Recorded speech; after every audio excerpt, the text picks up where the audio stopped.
जिलाया, जक्कई को जिसने बचाया, लाजर को जिसने जिलाया, जक्कई को जिसने बचाया, जिसके लिए सब कुछ संभव, वो यहोवा हमारे संग संग है। जिसके लिए सब कुछ संभव, वो यहोवा हमारे संग संग है। सेनाओं का यहोवा हमारे संग संग है। याकूब का परमेश्वर हमारा ऊंचा गढ़ है। सेनाओं का यहोवा हमारे संग संग है। याकूब का परमेश्वर हमारा ऊंचा गढ़ है।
जय मसीह की।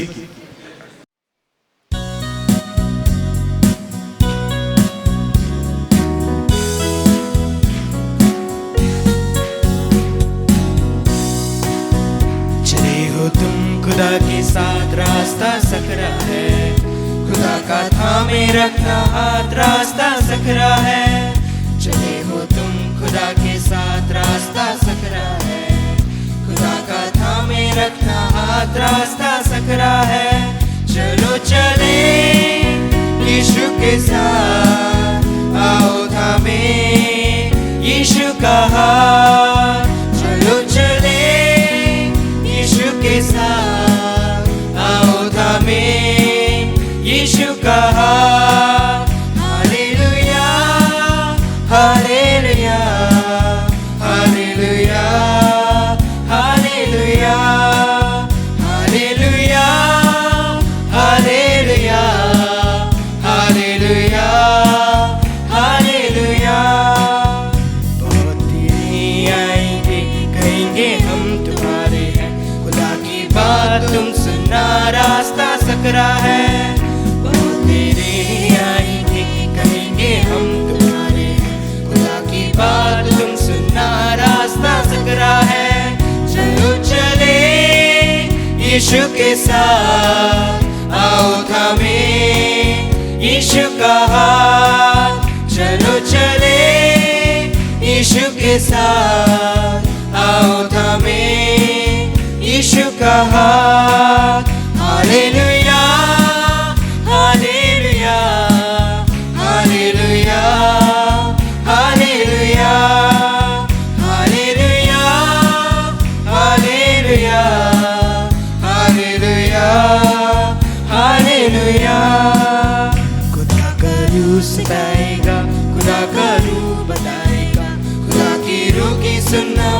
पात्र रास्ता सकरा है। खुदा का रूह सिखाएगा, खुदा का रूह बताएगा, खुदा की रूह की सुनना पात्र रास्ता सकरा है। चलो चले यीशु के साथ, आओ थामे यीशु का हाथ। चलो चले यीशु के साथ, आओ थामे यीशु का हाथ। Hallelujah hallelujah hallelujah hallelujah hallelujah hallelujah hallelujah hallelujah. खुदा की बरकत तुम पर हो, मसीह की रहमत तुम पर हो, दुआए जन्नत की रास्ता सकरा है। खुदा की बरकत तुम पर हो, मसीह की रहमत तुम पर हो, दुआए जन्नत के लिए दो रास्ता सकरा है। चलो चले यीशु के साथ, आओ थामे यीशु का हाथ। चलो चले यीशु के साथ, आओ थामे यीशु का हाथ। Hallelujah hallelujah hallelujah hallelujah hallelujah hallelujah hallelujah hallelujah.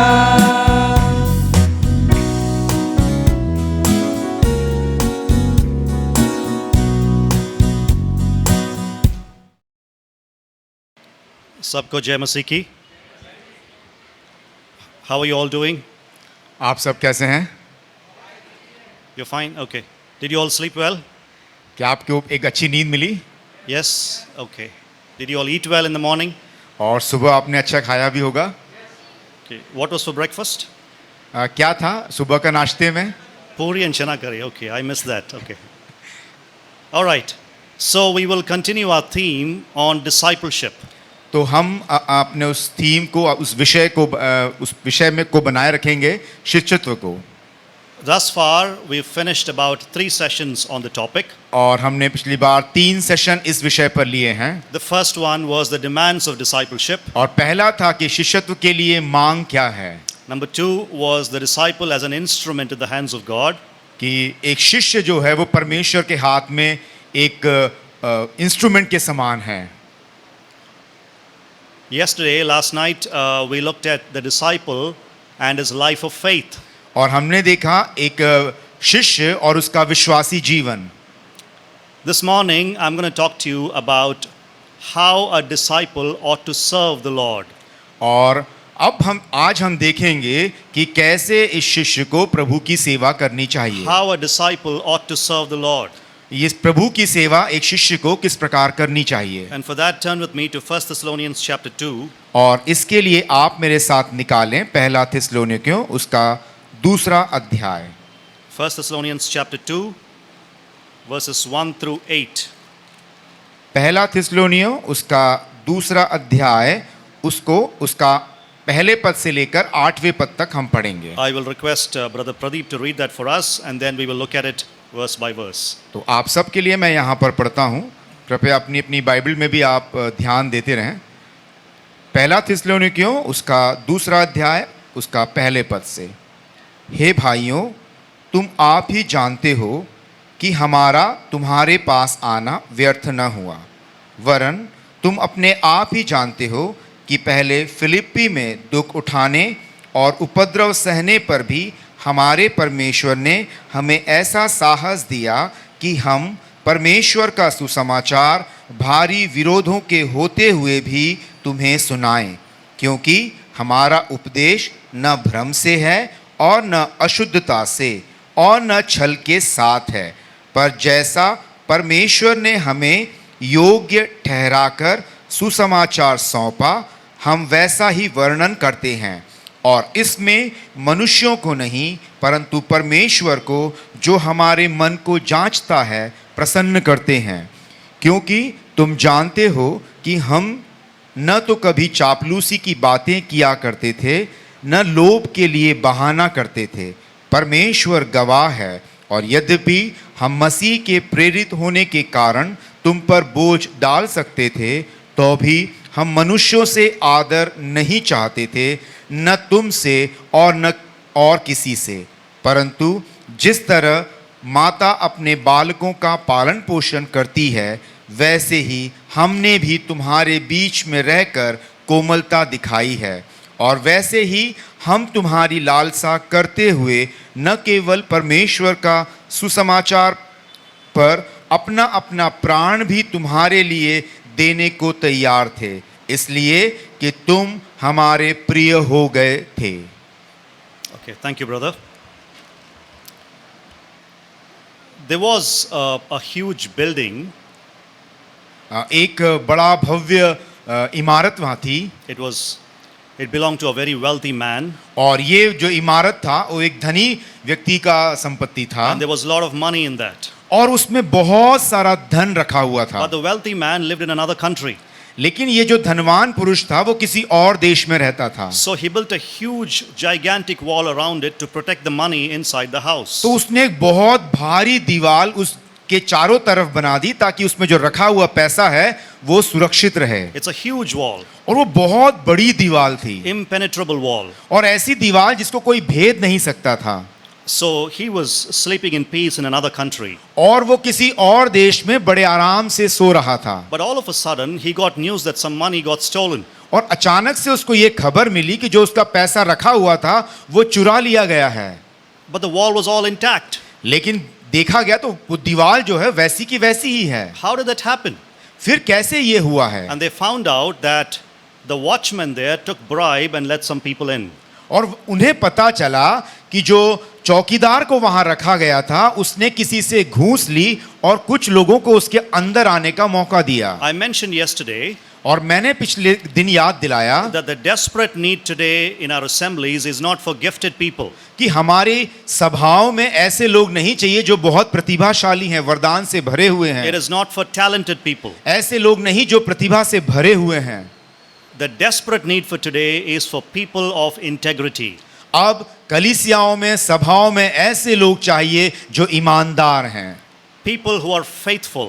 जो विश्वास योग्य हैं, People who are spiritual and are committed to the Lord. जो आत्मिक हैं और प्रभु के लिए समर्पित हैं। Now, the ancient world, the world of Paul's time, was full of fake leaders. और जब हम पुराने समय में, जब हम पौल के समय को देखें तो बहुत सारे झूठे लोग भी थे। So, in the church at Thessalonica, और इस थिस्सलुनीके की इस चर्च सभा में some people were spreading rumors about Paul that he was also a fake leader, he was also deceptive. तो ये लोग भी ऐसी झूठी खबर फैला रहे थे कि जो पौलुस है ये भी धोखा देने वाला है। They said Paul was in ministry for his own personal gain.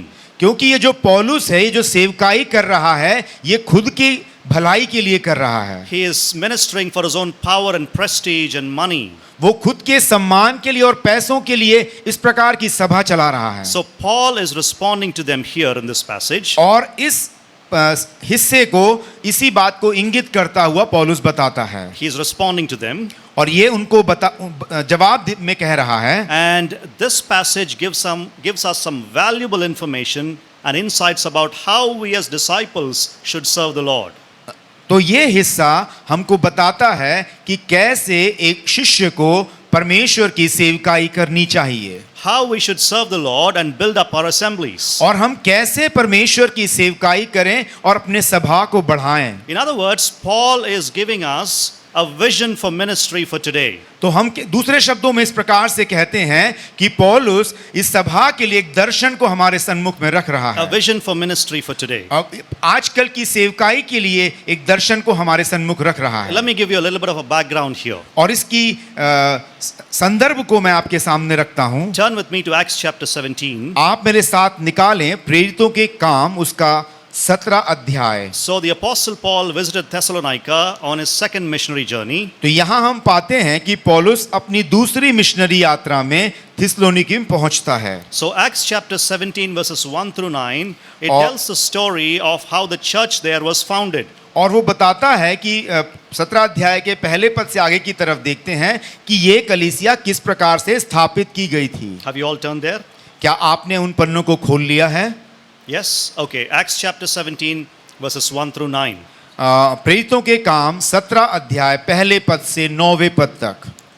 So Paul ministered briefly there in the city of Thessalonica. और वहां पर देखते हैं संक्षेप रूप में प्रेरित पौल ने थिस्सलुनीकियों में सेवकाई की। And his ministry resulted in the formation or the establishment of a small congregation. और उसकी इस मेहनत से उस थिस्सलुनीकियों में एक छोटी सी सभा स्थापित हुई। It was mostly made up of converted Greeks, that is the Gentiles. और ऐसे लोगों उस सभा में वो लोग थे जो ग्रीक से बदलकर मसीही बन गए थे। There were also a few believing Jews there, और उसमें से कुछ यहूदी लोग भी थे and also some leading women from the city, और उस शहर की कुछ rich women from the city. धनवान महिलाएं भी थीं। So it was predominantly a Gentile congregation. तो वो सभा इस प्रकार की एक सभा थी जो अन्य जातियों से बनी थी। So very soon after the success of ministry, there was opposition for Paul and the church. और जैसे ही ये सभा बड़े अच्छे से सफलतापूर्वक स्थापित हुई, उस कलीसिया को कई प्रकार की बातें झेलनी पड़ी।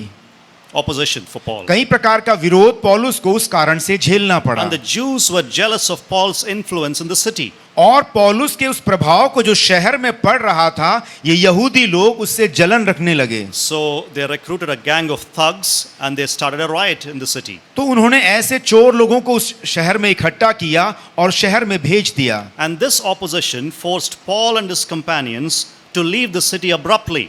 और इन लोगों के कारण से पौलुस को और उनके लोगों को उस शहर को छोड़कर जाना पड़ा। Most likely in a few months. और हम बोल सकते हैं कुछ महीनों में उस जगह को उन्हें छोड़ना पड़ा। So a few months of ministry and all of a sudden, because of riots there, they had to leave the city. और अपनी सेवकाई के कुछ ही महीनों में स्थापित करने के बाद इस प्रकार के विरोध और लड़ाई के कारण उस जगह को उन्हें छोड़ना पड़ा। From Thessalonica, they go to Berea, और थिस्सलुनीकियों से वो बिरिया की तरफ गए, where their preaching was successful. और वहां उनका सेवकाई करना सफल था। But the Jews there followed them to Berea as well. और लेकिन ये जो यहूदी लोग थे उस बिरिया तक उनका पीछा किया। And they also stirred opposition for them there. और वहां पर भी उन्होंने उनका विरोध किया। And Paul left there और पौलुस वहां छोड़ दिया। and he went down to Athens. और उसके बाद वो वहां से एथेंस को आए। From then he went to Corinth. और उसके बाद एथेंस से वो कोरिन्थ की तरफ गए। Meanwhile,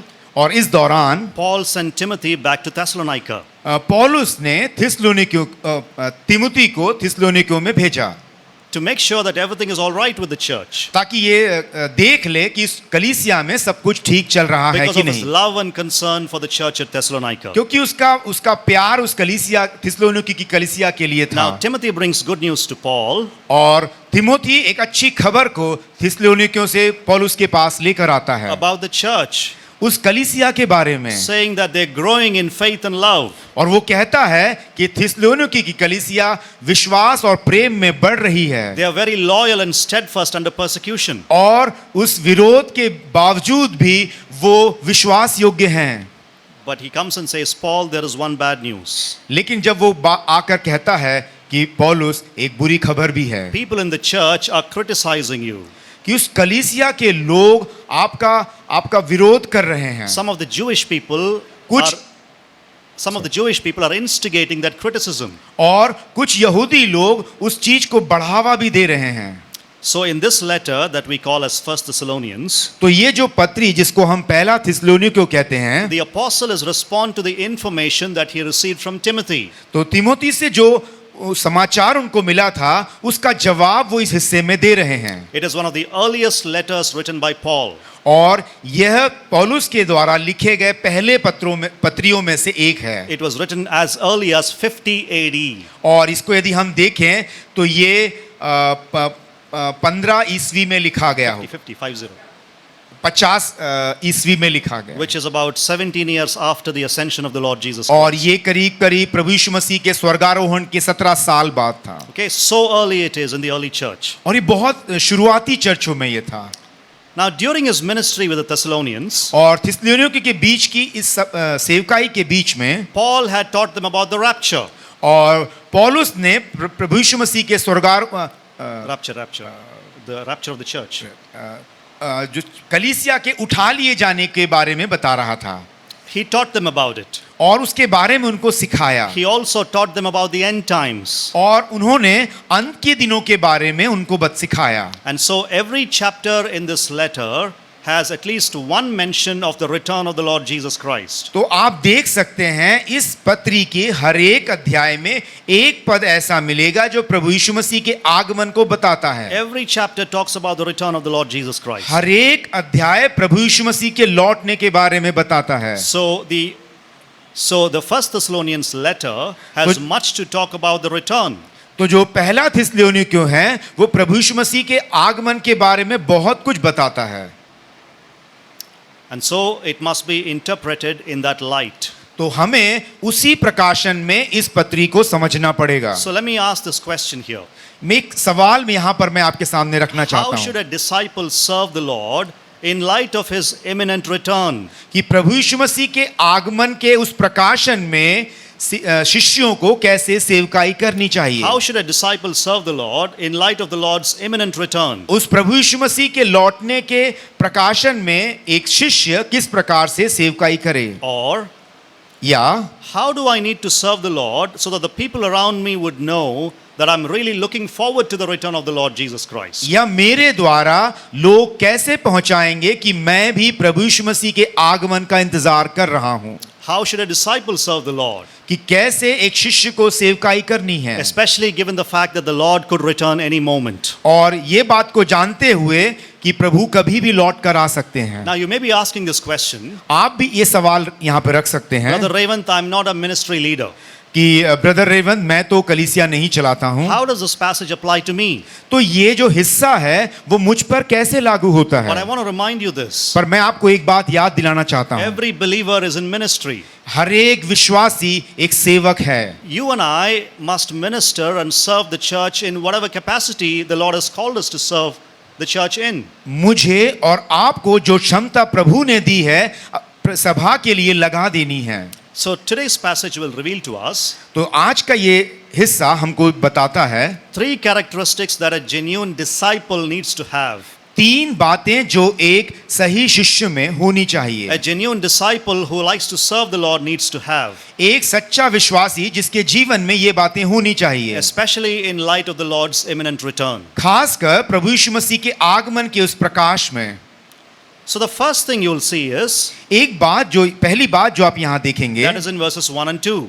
वो उसके पहले और दूसरे पद में है. And they say और वे वहां पर कहते हैं that a genuine disciple of the Lord has immense confidence in God's power. और वहां पर देखते हैं कि एक सच्चा शिष्य जो है वो परमेश्वर की सामर्थ पर भरोसा रखता है. A genuine servant or a genuine disciple of the Lord has immense confidence in God's power. एक सच्चा शिष्य जो है वो परमेश्वर की उस बड़ी सामर्थ पर पूरा भरोसा रखता है. A true disciple or a true servant of the Lord draws his strength from the fact that the Lord is the one who will enable him in his ministry. एक सच्चा विश्वासी उसी बात से बल पाता है कि परमेश्वर उसकी मदद करता है And सेवकाई में. that's what we see here in the life of the Apostle Paul. और उसी बात को हम प्रेरित पौल के जीवन में देखते हैं. Paul ministered in a difficult setting with confidence in God's power. विरोध की अवस्थाओं में प्रेरित पौल बड़े हियाव के साथ परमेश्वर की सेवकाई करता है. And he narrates 2 small incidents from his ministry. I want to look at them one by one.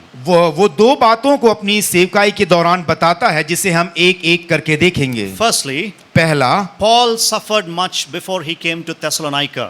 कि पौलुस इस थिस्सलुनीके में आने से पहले कई बातों को वो सह रहा था. Look at verse 1 and the first part of verse 2. I'll read that for you in English and then brother will read that for us in Hindi. For you yourselves know, brothers, that our coming to you was not in vain. But though we had already suffered and been shamefully treated at Philippi, as you know. पहला थिस्सलुनीके उसका दूसरा अध्याय और पहला और दूसरा पद में पढ़ रहा हूँ. हे भाइयों, तुम आप ही जानते हो कि हमारा तुम्हारे पास आना व्यर्थ न हुआ, वरन तुम आप ही जानते हो कि पहले फिलिप्पी में दुख उठाने और उपद्रव सहने पर भी हमारे परमेश्वर ने हमें ऐसा साहस दिया. Notice how Paul is beginning this chapter. आप देखिए कि किस प्रकार से प्रेरित पौल इस बात को लेकर आता है He is calling the Thessalonian church to witness about what he is saying. और वो थिस्सलुनीकियों की कलीसिया को चाहता है कि वो इस बात की गवाह बने, Because notice what he says, for you yourselves know. क्योंकि वो कहता है कि तुम खुद जानते हो, You yourselves know. आप खुद इस बात को जानते हैं, They know what happened. वो जानते हैं कि क्या हुआ है। The Thessalonian church was fully aware of what Paul is writing about here. और थिस्सलुनीकियों की कलीसिया इस बात को अच्छे से जानती थी कि पौलुस के साथ क्या घटा है। And then Paul goes on to say that his visit to Thessalonica was not in vain. इसके बाद पौलुस कहता है कि मेरा जो आपके पास आना हुआ है वो व्यर्थ नहीं हुआ It है was not a failure. और वो असफल नहीं है। His preaching had immediate results. उसका जो प्रचार था, उसकी जो सेवकाई थी, उसका तुरंत Result. फल वहां पर मिला है। And there was an immediate change in people as he preached the gospel and the word of God to them. और वो परमेश्वर के वचन से जब सुसमाचार को लेकर आता है, लोगों के जीवन में परिवर्तन हुआ है। In other words, दूसरे शब्दों में Paul did not visit Thessalonica for some aimless purposes. पौलुस ने थिस्सलुनीकियों की कलीसिया को बिना लक्ष्य के वहां पर वो नहीं गया है। He wasn't simply visiting Thessalonica as a visitor. वो एक यात्री के समान उस जगह पर नहीं गया He है, had come with a definite purpose, वो एक लक्ष्य के साथ उस कलीसिया में गया with a है definite goal and aim. और एक लक्ष्य के साथ उस जगह पर वो गया है। And Paul is saying that by my hard work and by God's grace, I have achieved that aim. कि परमेश्वर के अनुग्रह और मेरी मेहनत से मैंने उस लक्ष्य को पूरा कर लिया That's है। what Paul is saying here. और वही बात पौलुस यहाँ पर कहता You है know, brothers, that my coming to you was not a failure. कि भाइयों, मेरा तुम्हारे पास आना व्यर्थ नहीं हुआ है। Look at the next part of the verse. और उसके अगले हिस्से को हम देखते But हैं। though we had already suffered and been shamefully treated at Philippi, as you know, और वरन तुम आप ही जानते हो कि पहले फिलिप्पी में दुख उठाने और उपद्रव हमने सहा है। so just before Paul and his companions came to Thessalonica, और जब पौलुस और उसके साथी इस थिस्सलुनीकियों में आते हैं, just before that, उसके आने के जस्ट पहले they had to endure physical and mental suffering and distress. उन लोगों को शारीरिक रूप से और मानसिक रूप से प्रताड़नाओं को सहना पड़ा है, Because they were in Philippi before that. क्योंकि उसके पहले वो फिलिप्पी में थे And at Philippi, और उस फिलिप्पी में these preachers had gone through severe punishments. और बहुत भारी कष्टदायक दंडों को उस फिलिप्पी में उन्होंने सहा है। And notice here they were mistreated in two ways. और इस बातों को हम यहाँ पर देख सकते हैं। They were mistreated in two ways. Mistreated. वो जो है बुरी तरीके से उनके साथ व्यवहार किया गया In था two ways. दो प्रकार से। The word suffered here और यहाँ पर जो दुख उठाना है, in the original language has to do with the physical abuse that they faced. और जो दुख उठाना शब्द यहाँ पर लिखा है वो उनके शारीरिक कष्टों के बारे में बताता है। And the word shamefully treated has to do with the legal abuse that they faced. और जो उपद्रव सहने के लिए बताया गया है वो कानूनी तौर पर उन्हें प्रताड़ित किया गया So है। if you read in Acts chapter 16, यदि आप प्रेरितों के काम उसके 16 अध्याय को पढ़ें in the city of Philippi, they were publicly humiliated. तो फिलिप्पी में सारे लोगों के बीच में उनको अपमानित किया गया And they were physically abused as well. और शारीरिक रूप से भी उन्हें प्रताड़ित किया गया। Why? क्यों? For preaching the word of God. क्योंकि परमेश्वर के वचन को उन्होंने वहां पर प्रचार किया So है। that's the first thing that we see here. और ये पहली बात हम यहाँ पर देखते हैं। Paul suffered much before he came to Thessalonica. पौलुस थिस्सलुनीकियों में आने से पहले कई बातों को उसने सहा है। Secondly, दूसरी बात, but Paul wasn't discouraged by persecution. लेकिन पौलुस जो है इन उपद्रवों को सहने के बाद भी उसने साहस को नहीं छोड़ा। Look at the second part of verse 2. और दूसरे पद के हम उस हिस्से को देख सकते We हैं। had boldness in our God to declare to you the gospel of God in the midst of much conflict. हमारे परमेश्वर ने हमें ऐसा साहस दिया कि हम परमेश्वर का सुसमाचार भारी विरोधों के होते हुए भी तुम्हें सुनाएं। Now they faced much suffering and persecution in Philippi. और फिलिप्पी में उन्होंने बहुत सारे कष्टों को दुखों को सहा है। Now they came to Thessalonica. अब वो थिस्सलुनीकियों में आ रहे हैं And what do? और यहाँ पर क्या करते हैं? They don't rest. वो आराम नहीं करते हैं, they don't change their strategy, वो अपने योजना को बदलते नहीं हैं, but they started preaching boldly even when they came to Thessalonica. थिस्सलुनीके में आने पर भी वे बड़े साहस के साथ इस सुसमाचार को सुनाते हैं। Notice what Paul is saying here. We had boldness in our God. और यहाँ पर हम देखते हैं पौलुस कहता है कि हमारे परमेश्वर ने हमें ऐसा साहस दिया है। He had complete confidence in God.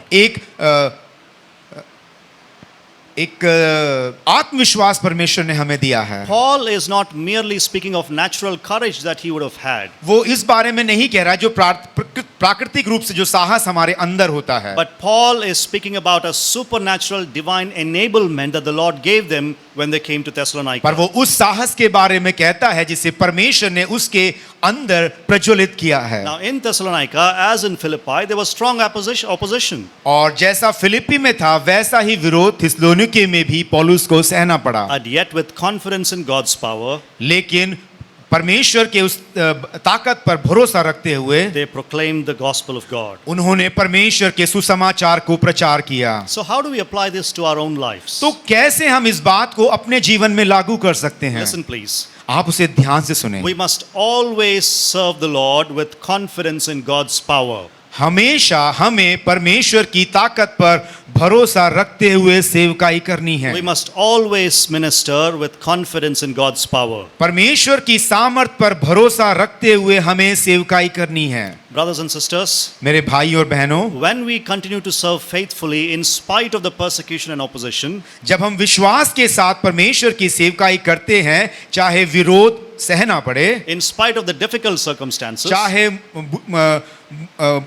मुश्किल घड़ियां हों, I want to tell you this, that people around us will be challenged to look to the Lord. तो लोग हमें देखकर एक चुनौती के रूप में लेंगे, And this faithfulness और can ये only, विश्वास योग्यता can only come with immense confidence in God's power. तभी आ सकती है जब हमारा भरोसा परमेश्वर की सामर्थ पर हो। We need to be bold in God, हमको परमेश्वर में साहसी होना है, and boldness before God that God is enabling me to accomplish what He has called me to accomplish. वो साहस कि परमेश्वर मुझको ताकत देगा उस लक्ष्य को पूरा करने के लिए। Don't serve the Lord in your own strength. परमेश्वर की सेवकाई अपनी ताकत से न करें। It's very difficult to go in the long run by ये- serving in your own strength. एक लंबी दौड़ दौड़ने के लिए उसमें बहुत मुश्किल होगा। Always depend on the Lord to serve and have confidence in God's power. हमेशा परमेश्वर की ताकत पर ही आप भरोसा करें सेवकाई करने के लिए। So we must always serve with confidence in God's power. तो हमें परमेश्वर की सामर्थ पर भरोसा रखते हुए सेवकाई करना है। So that's the first thing that we see. ये पहली चीज है जो हम देखते A हैं। genuine disciple of the Lord has immense confidence in God's power. एक सच्चे शिष्य का परमेश्वर की सामर्थ पर भरोसा होता है। Then there's a second mark of an authentic servant of the Lord or a genuine servant of the Lord. और जो सच्चा शिष्य है उसकी दूसरी बात को हम यहाँ पर देखते हैं। And that is in verses 3 and 4. वो हम उसके तीसरे और चौथे पद में देखते हैं। And these verses say और ये पद कहते हैं that a genuine disciple of the Lord has the right message and pure motives. कि जो परमेश्वर का जो शिष्य है वो सही उद्देश्य के साथ परमेश्वर के वचन को रखता है। Has a right message सही संदेश and pure motives. और पवित्र उद्देश्य। So a genuine disciple of the Lord तो जो सच्चा शिष्य है परमेश्वर का is committed to God's truth वो परमेश्वर की सच्चाई पर समर्पित है and he has the right intentions in everything. और उसका एक सही नजरिया भी है। That's what we see in the life of the Apostle Paul. और इसी बात को हम पौलुस के जीवन में देखते हैं। Paul preached with the right motives. और सही उद्देश्य के साथ पौलुस ने यहाँ पर प्रचार किया And Paul had an honest approach to ministry. और उसका जो पहुंच था अपने सेवकाई के प्रति वो बहुत ईमानदार था। There are three things about it that Paul says, and we'll look at them one by one. और तीन बातें हैं जो पौलुस के बारे में हम देखते हैं, उन्हें एक एक करके हम देखेंगे। Number one, पहला, Paul's content, the message that he preached was true. कि जो संदेश वो लेकर आता था वो सच्चा था। Look at the first part of verse 3. उसके तीसरे पद के हम पहले बात को हम देखें For our appeal does not spring from error. कि हमारा उपदेश न भ्रम से न अशुद्धता से Our appeal does not spring from error. हमारी जो संदेश है उसमें कोई त्रुटि नहीं है। Now notice the words appeal that Paul is using. और जो उपदेश यहाँ पर वो रखता है उसको हम देखें It is their manner of preaching. कि वो किस प्रकार से अपनी बात को रखता है, They were appealing to people to turn to God. कि वो परमेश्वर को लोगों को बोल रहा है कि परमेश्वर की तरफ आप फिरें। Please turn to God because judgment is coming. That's the appeal that they had. वो जिस तरह अपनी बात को रखता है वो कहता है कि परमेश्वर का आगमन निकट है, आप परमेश्वर की ओर फिरें। So that's the message that they had. और उनके पास यह संदेश था। So Paul's message did not spring from error. तो जो पौलुस का उपदेश था उसमें कोई गलती नहीं थी। Now the word error here, और जो गलती, यहाँ पर हम देखते हैं, the word error जो शब्द गलत यहाँ हम समझते हैं, in the original language written by Paul, और उसके जो सही मायनों में जो पौलुस ने लिखा था शुरू में, it's a very interesting word there. वो बड़ा एक मजेदार शब्द है। It means to wander away from truth. कि हम परमेश्वर की सच्चाई से भटक जाएं, It means to roam away from truth. परमेश्वर की सच्चाई से हम दूर हो जाएं। So error is a wandering away from the truth. तो जो गलत है, जो भ्रम है, वो कहता है कि परमेश्वर की सच्चाई से हम भटक जाएं। And error is wandering away from the right standards. और ऐसी गलती जो हमें परमेश्वर के नियमों से, परमेश्वर की बातों से दूर करती है। Paul says, no, our preaching does not have any error. तो पौलुस यहाँ पर कहता है मेरे वचन में इस प्रकार का भ्रम या गलतियां नहीं हैं। His message did not spring from error. तो उसका जो संदेश निकल कर आता है वो इन गलतियों से या इन भ्रम से निकल कर नहीं आता He है। was always committed to God's truth. वो हमेशा परमेश्वर की सच्चाई पर समर्पित होता है। He always accurately preached the word. बिल्कुल सही तरीके से वो परमेश्वर के वचन को रखता है। He was not deceived himself, वो खुद भ्रम में नहीं होता है, and he never deceived anybody. न वो किसी और को धोखे में रखता है। There was no false teaching here. और यहाँ पर हम देखते हैं कोई गलत उपदेश नहीं है। There was only the true word of God being preached. और यहाँ पर वही है, परमेश्वर का सच्चा वचन ही प्रचार किया गया है। Now remember this, brothers and sisters. मेरे भाइयों और बहनों, इस बात को याद रखें, Paul was a guardian of the truth. पौलुस जो था वो सच्चे वचन को संभाल कर सहेजने वाला था। Now we are guardians of the truth. हम भी उस बात को संभालने वाले लोग हैं। And we need to keep it pure in the assemblies. और हमें अपनी सभाओं में उसे बड़ा पवित्र बना करके रखना है, To hand it down to the next generation. ताकि हम उसी प्रकार से अगली पीढ़ी को उसे सौंप दें। That's our responsibility. और ये हमारी जिम्मेदारी है। So number one, Paul's content was true. और पहली बात जो हम देखते हैं कि पौलुस का जो उपदेश है वो सच्चा है। Secondly, दूसरा, Paul's motives were pure. उसका जो उद्देश्य है वो पवित्र है। Notice the second part of verse 3. और उसके तीसरे पद के दूसरे हिस्से को हम देखें, Or impurity or any attempt to deceive. न अशुद्धता से और न छल से। The apostles' appeal did not spring from impure motives. तो जो प्रेरित पौल का जो उपदेश निकल के आ रहा है वो छल और अशुद्धता से निकल कर नहीं आ रहा है। In the first century, और पहली सदी में there were many wrong reasons why people wanted to become teachers. कई सारे गलत कारणों के कारण लोग शिक्षक बनना चाहते थे। Teachers in the church, कलीसियाओं में शिक्षक, they would go from church to church teaching false things. वे एक कलीसिया से दूसरी कलीसिया में जाते थे और झूठी बातों को सिखाते थे। And Paul was likely being accused that he was one of them. और पौलुस को निशाना बनाकर वे कहते थे कि ये भी वो वही करता है। And Paul was accused of being in ministry for the wrong reasons. और वे भी कहते थे कि पौलुस भी ये सेवकाई में गलत कारणों के कारण हैं। But Paul says, my motivation is not from error. तो यहाँ पर पौलुस कहता है कि मेरे मन का उद्देश्य इन बातों से नहीं है, इन गलतियों से नहीं है। There are no impure motives for me to be in ministry. मेरे अंदर कोई ऐसी अशुद्ध उद्देश्य नहीं है जिसके कारण मैं सेवकाई में हूँ। I am not in ministry to deceive anybody, says Paul. मैं किसी को धोखा देने के लिए सेवकाई में नहीं हूँ। So what motivated Paul? तो प्रेरित पौल को किसने प्रोत्साहित किया? Which brings us to a third point. जो हमको इसके तीसरे बिंदु पर लेकर आता है Paul always sought to please God. कि प्रेरित पौल ने अपनी सेवकाई में हमेशा परमेश्वर को प्रसन्न करना चाहा है। Look at verse 4. हम उसके चौथे पद में देखते हैं, But as we've been approved by God to be entrusted with the gospel, so we speak, not to please man, but to please God who tests our hearts. पर जैसा परमेश्वर ने हमें योग्य ठहराकर सुसमाचार सौंपा, हम वैसा ही वर्णन करते हैं, और इसमें मनुष्यों को नहीं परंतु परमेश्वर को जो हमारे मन को जांचता है प्रसन्न करते हैं। Why did Paul have such an effective, successful ministry? क्यों प्रेरित पौल की जो सेवकाई थी वो इतनी सफल हुई? Because he sought to please God. क्योंकि उसने चाहा कि उसकी सेवकाई परमेश्वर को प्रसन्न करे। He sought to please God. वो चाहता था परमेश्वर को प्रसन्न करना। Paul is saying here पौलुस यहाँ पर कहता है that he was tested first कि वो पहले परखा गया and he came out on the other side having been approved by God. और उस परखने में सफल होकर परमेश्वर के द्वारा वो ठहरा है। Nowadays, anybody and everybody wants to come into ministry. अब हम देखते हैं कोई भी कभी भी इस सेवकाई में आना चाहता है, But Paul here says this, लेकिन पौलुस यहाँ पर एक बात को कहता है that he has been tested by God कि वो परमेश्वर के द्वारा परखा गया and approved by God. और उसके द्वारा वो स्थापित किया गया,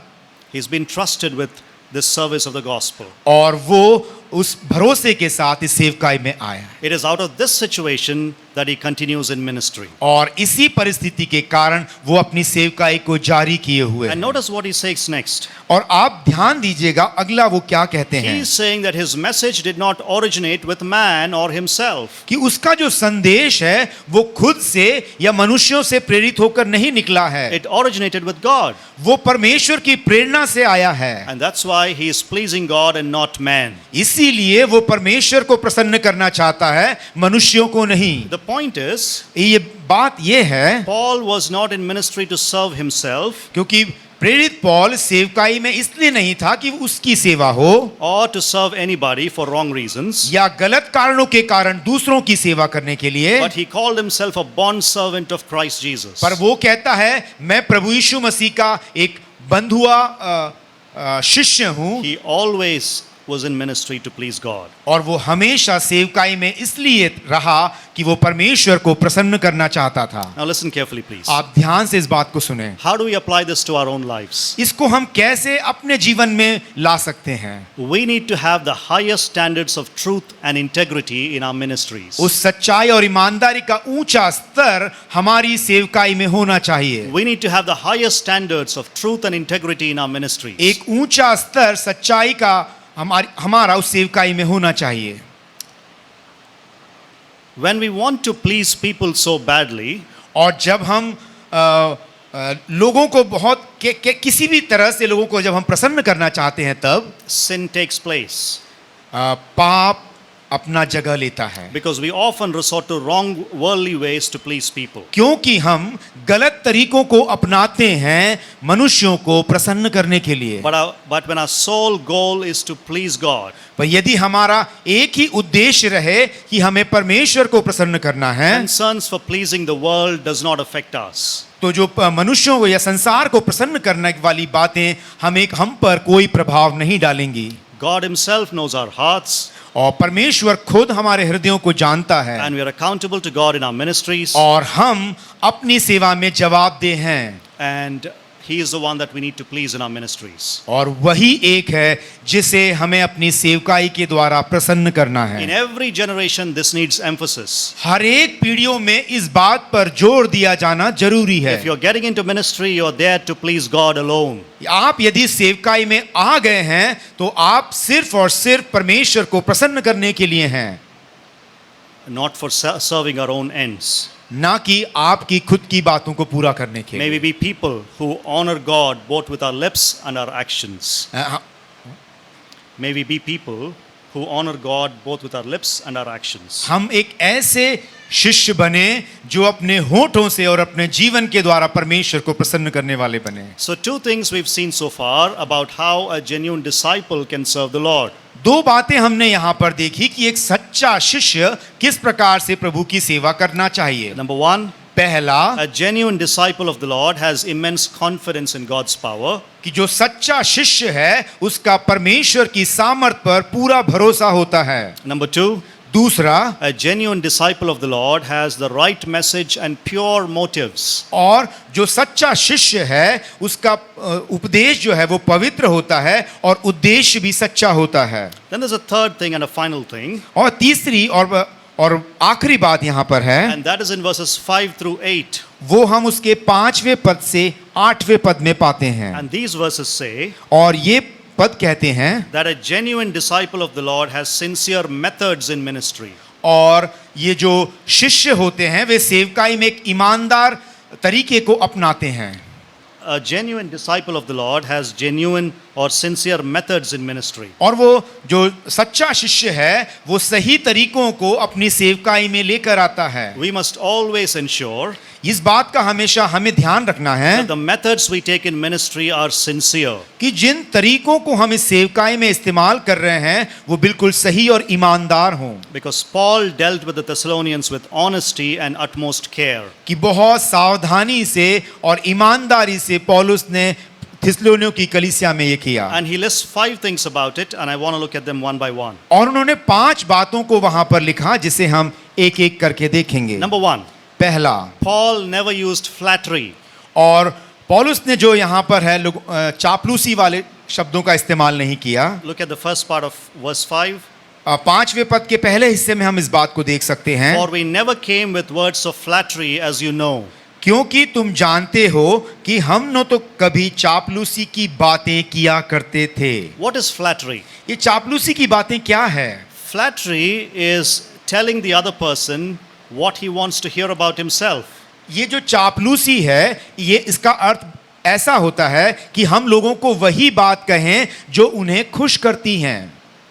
Now, for example, एक उदाहरण के तौर पर हम देखें, if I go and tell somebody that you sang well, यदि मैं किसी के पास जाऊं और कहूं आज आपने अच्छा गाना गाया, with the sole intention of encouraging that person, और ये सोचकर कि मुझे उससे प्रोत्साहित करना है, there's nothing wrong with that. उसमें कुछ गलत नहीं है। We all need to encourage people. हम सबको चाहिए कि हम एक दूसरे को प्रोत्साहित करें। But if I go and say that to somebody with the sole reason of getting some benefit out of them, और यदि मैं ये सोचकर जाता हूं कि मुझे उस व्यक्ति से कुछ फायदा उठाना है, that's flattery. इसे हम चापलूसी कहते That हैं। is a form of exploiting people. और ये उन लोगों का इस्तेमाल करना कहा जाता है। In ministry, इस सेवकाई में many people tell people what they want to hear. सेवकाई में लोग ऐसे शब्दों का इस्तेमाल करते हैं जो लोग सुनना चाहते हैं। But flattery is not the word of God. लेकिन चापलूसी की बातें परमेश्वर का वचन नहीं है। People in ministry must preach the word of God. सेवकाई में लोगों को परमेश्वर के वचन को देना है। And Paul says he never used flattery. और पौलुस कहता है उसने कभी भी चापलूसी भरे शब्दों का इस्तेमाल नहीं किया है। He never used flattery. उसने कभी चापलूसी नहीं की है। Secondly, दूसरा, Paul did not desire to get rich from his ministry. पौलुस ने कभी नहीं चाहा कि वो अपनी सेवकाई के द्वारा धनवान बन जाए। Look at the second part of verse 5. उस 5वें पद के दूसरे हिस्से में हम देखते हैं, Not with a pretext of greed, God is witness. न लोभ के लिए बहाना करते थे, परमेश्वर गवाह है। Paul is saying here पौलुस यहाँ पर कहता है that I did not put a spiritual robe around my greed. कि मैंने इस लोभ के कारण इस आत्मीयता के चीजों को नहीं पहन के रखा है। I am not in ministry for money is what Paul is saying. मैं इस सेवकाई में पैसों के लिए नहीं हूं। Now listen carefully please. आप इसे ध्यान से सुने। In America, अमेरिका में there was a survey taken about the complaints that unbelievers have about ministry. एक सर्वेक्षण किया गया जो अविश्वासी लोग हैं इस सेवकाई के बारे में क्या सोचते हैं। And the number one complaint they had about ministry people was this. और जो सेवक लोग हैं उनके खिलाफ उनकी जो पहली कारण था वो ये था, This is in America. ये अमेरिका की बात मैं कर रहा They हूँ, said we don't like ministry because people are after money. क्योंकि मुझे ये पसंद नहीं है क्योंकि लोग पैसों के पीछे जा रहे Now हैं। that's nothing new ये कोई नई बात नहीं है, because they accused Paul of the same thing in क्यों- 1 Thessalonians. क्योंकि इसी बात के लिए उन्होंने पौलुस को भी दोषी ठहराया। But Paul says, I am not greedy for money. तो लेकिन पौलुस यहाँ पर कहता है, मैं पैसों का लोभी नहीं हूँ। I am not in ministry for money. मैं इस सेवकाई में उस पैसों के लोभ के लिए नहीं हूँ। So let me say this to you as I say this to myself. मैं इस बात को आपसे कहना चाहता हूँ जैसे मैं अपने आप से भी कहता हूँ। Don't be in ministry to get rich. परमेश्वर की सेवकाई में इसलिए नहीं आए कि आपको धनवान बनना है। Don't be in ministry to get rich. परमेश्वर की सेवकाई में धनवान बनने के लिए नहीं आए। Be in ministry to serve the Lord. उस सेवकाई में इसलिए जुड़े क्योंकि आपको परमेश्वर की सेवा करनी है। And if the Lord gives money, use it back for the Lord. और यदि परमेश्वर आपको धन देता है तो उसे इसकी सेवकाई में फिर से लगाएं। If you want to get rich, do something else.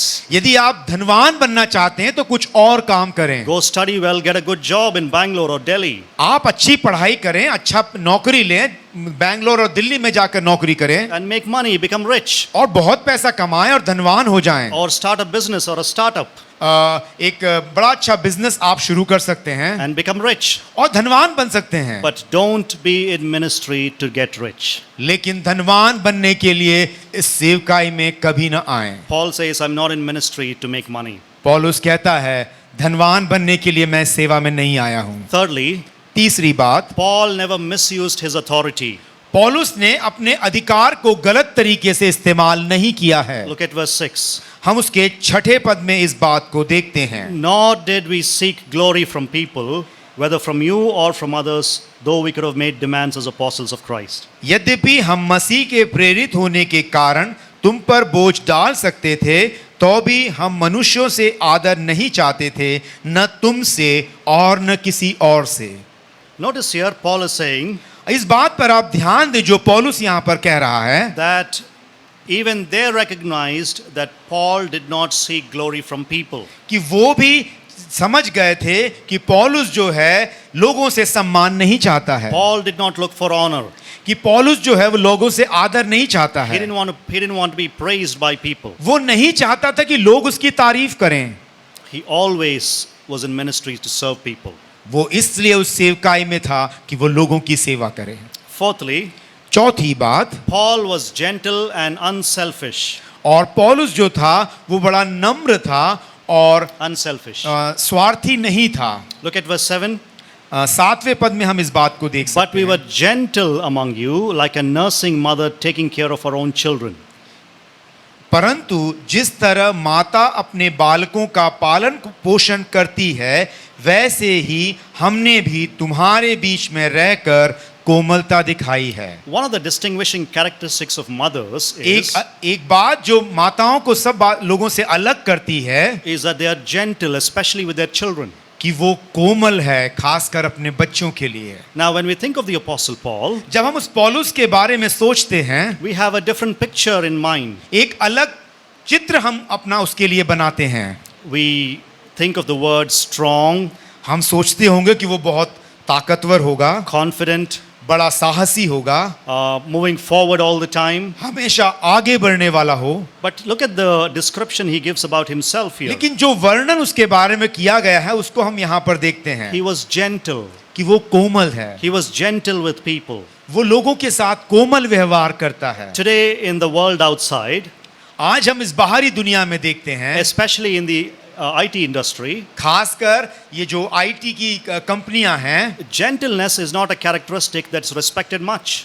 ये जो कोमलता है उसका ज्यादा आदर नौकरियों में नहीं होता We है। value tough leaders. वो ऐसे लोगों को चाहते हैं जो कठोर और कड़क हों। We value assertive leaders. वो ऐसे हैं जो आगे बढ़कर काम करने वाले हों। But here Paul is saying, I was gentle among you. लेकिन पौलुस यहाँ पर कहता है, मैं आपके बीच में कोमल था। And when he is thinking about the relationship that he has with the Thessalonians, और जब वो अपने उस संबंध के बारे में जो थिस्सलुनियों के साथ था उसको रखता है, he can only think of one thing, which is a nursing mother nursing a little baby. वो एक ही संबंध को उस बात के बारे में वर्णन करता है कि एक पालन पोषण करने वाली माँ किस प्रकार से अपने बच्चे को देखती है। And just as a mother nourishes a child with her own body, और किस प्रकार से अपने शरीर के द्वारा अपनी माँ अपने बच्चों को पालती है, so Paul as a spiritual parent was nourishing the Thessalonian church. उसी प्रकार से पौलुस अपने आत्मिक बच्चे जो उसके थिस्सलुनीकियों में हैं उनका पालन पोषण करता है with the milk of the word of God. परमेश्वर के उस आत्मिक दूध के द्वारा। So Paul was gentle and unselfish with them. और पौल उस थिस्सलुनीकियों के बीच में कोमल और बिना निस्वार्थ था। Fifthly, पांचवी बात, Paul was transparent with the Thessalonians. और पौलुस जो था उनके बीच में पारदर्शी था। Look at verse 8. हम उसको 8वें पद में देखते हैं। So being affectionately desirous of you, we were ready to share with you not only the gospel of God, but also our own selves, because you had become very dear to us. Verse 8. 8वें पद को हम देख रहे हैं। इस sorry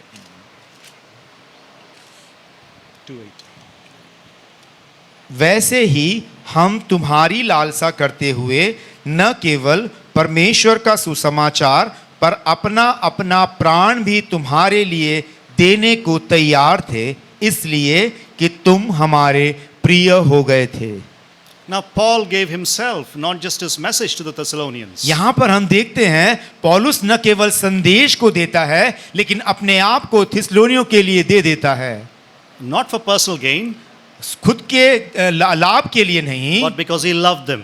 लेकिन वो उनको प्यार करता था। He loved the church. वो उस कलीसिया से प्रेम करता था And he wanted to nurture the church. और वो चाहता था कि वो उसका पालन पोषण करे। So what is the secret of Paul's success? तो हम जान सकते हैं कि पौलुस का सेवकाई में सफलता का कारण क्या था। The continuous selfless giving of himself for the Thessalonians. कि लगातार निरंतर निस्वार्थ रीति से अपने आप को थिस्सलुनीकियों की कलीसिया के लिए दे देना, Because he dearly loved them. क्योंकि वो उनसे बहुत अधिक प्रेम करते थे। Now listen carefully, please. अब कृपया इस बात की ओर ध्यान दें। Those of you in ministry, आप में से जो सेवकाई में हैं, or let me include myself, those of us in ministry, मैं अपने आप को भी इसमें शामिल करता हूं, हम लोग जो सेवकाई में हैं, if your message has to be effective to the people that you're preaching to, you must be with the people.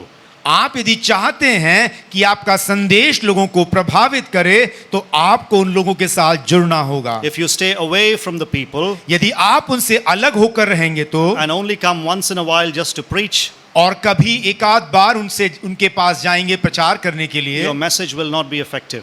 तो आपका संदेश जो है वो प्रभावी नहीं रहेगा। That's what Paul did here. यही बात को पौलुस ने यहाँ पर किया He है। was transparent with people. वो लोगों के साथ पारदर्शी था। How do we apply this to our own lives? इस बात को हम अपने जीवन में कैसे लागू कर सकते हैं? Listen, please. इसको आप ध्यान दें। We need to be gentle and caring while dealing with people. हमें कोमल बनना होगा जब हम लोगों के साथ व्यवहार करते हैं। This must be especially true in shepherding. ये खासकर जो लोग चरवाह हैं उनके लिए है। God calls us to be sacrificial and loving. परमेश्वर हमें चाहता है कि हम देने वाले और प्रेम करने वाले। We shouldn't just share the word of God with people, we should share of ourselves with the people. हमें न केवल वचनों को देना है लेकिन अपने आप को भी उनको देना है। And that calls for gentleness on our part. और ये बात ये नम्रता को हमारे लिए लेकर आती है। To do things for them even when it hurts. चीजों को उस समय भी करना जब वो आपको दुख देता है। And God will use that. और परमेश्वर उसका इस्तेमाल करेगा। God will use those efforts to build His church. उस मेहनत को परमेश्वर इस्तेमाल करेगा एक कलीसिया को बनाने के लिए। And that's the type of service we need today in the assemblies. और इस प्रकार की सेवकाई आजकल की सभाओं में जरूरत है। There is power in that kind of love. और इस प्रकार के प्रेम में एक सामर्थ है। There is power in that kind of love. उस प्रकार की सेवकाई और प्रेम में एक सामर्थ है। So three things we've seen so far तो about how a genuine disciple must serve the Lord. तो हमने तीन बातों को देखा कि एक शिष्य को, सच्चे शिष्य को किस प्रकार से सेवकाई करनी चाहिए। Number one, पहला, a genuine disciple of the Lord has immense confidence in God's power. उस सच्चे शिष्य का परमेश्वर की सामर्थ पर भरोसा होता है। Number two, दूसरा, a genuine disciple of the Lord has a right message and pure motives. और जो सच्चा शिष्य है उसके पास पवित्र संदेश और सच्चा उद्देश्य होता है। Number three,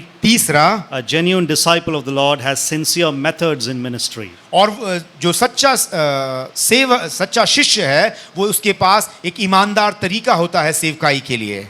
Can we all close our eyes for a moment, please? क्या हम सब कुछ क्षण के लिए अपनी आंखों को बंद करेंगे? All of us before the Lord, हम सब परमेश्वर के सन्मुख में हैं, sincerely with our hearts laid bare before the Lord. ईमानदारी के साथ अपने हृदयों को उसके सन्मुख में रखते हुए। If there are things in your life, यदि आपके जीवन में ऐसी बातें if हैं there are things in my life या ऐसी बातें जो मेरे जीवन में हैं, that are insincere, जो बेईमान हैं, that are coming out of greed in our hearts, जो लोभ मेरे हृदय के अंदर है, or out of selfish motives, या मैं स्वार्थी होकर इन बातों को कर रहा हूं, let's take a couple of minutes to confess before the Lord. Lord, तो हम इन बातों इसको क्षण लें प्रभु के सामने इन बातों को अंगीकार करने के लिए। Lord, forgive me for the way I've been ministering thus far. प्रभु मुझे क्षमा करें यदि मैं इस तरह से अपनी सेवकाई को कर रहा हूं। There is greed in my heart. मेरे अंदर लोभ है, There is selfishness in my heart. मेरे अंदर स्वार्थ भरा हुआ है, There is insincerity in my heart. बेईमानी मेरे हृदय में भरी हुई है। I often want to please people than please you. मैं कई बार मैंने लोगों को प्रसन्न करना चाहा है, हालांकि मैं आपके प्रसन्न करने के, And more than that, I've not depended on your power for ministry. उससे भी बढ़कर प्रभु मैं आपकी सामर्थ पर भरोसा नहीं किया। Lord, forgive me for this. प्रभु मुझे इन बात के लिए क्षमा Let me कीजिए। take Paul as the example and model for my life for ministry. मुझे पौलुस का उदाहरण लेकर अपनी सेवकाई में इस प्रकार से आप चलने दें। Paul Paul- preached and ministered with a sincere message and pure motives. पौलुस ने अपने सुसमाचार को पवित्रता के साथ और ईमानदारी के साथ पेश किया है। Give me that heart, O Lord. प्रभु मेरे अंदर भी वो हृदय आप दें। Can we take the next 2 moments क्या हम थोड़ा और क्षण इसके लिए ले सकते हैं? to be sincere before the Lord? प्रभु के सामने ईमानदार रहने के लिए।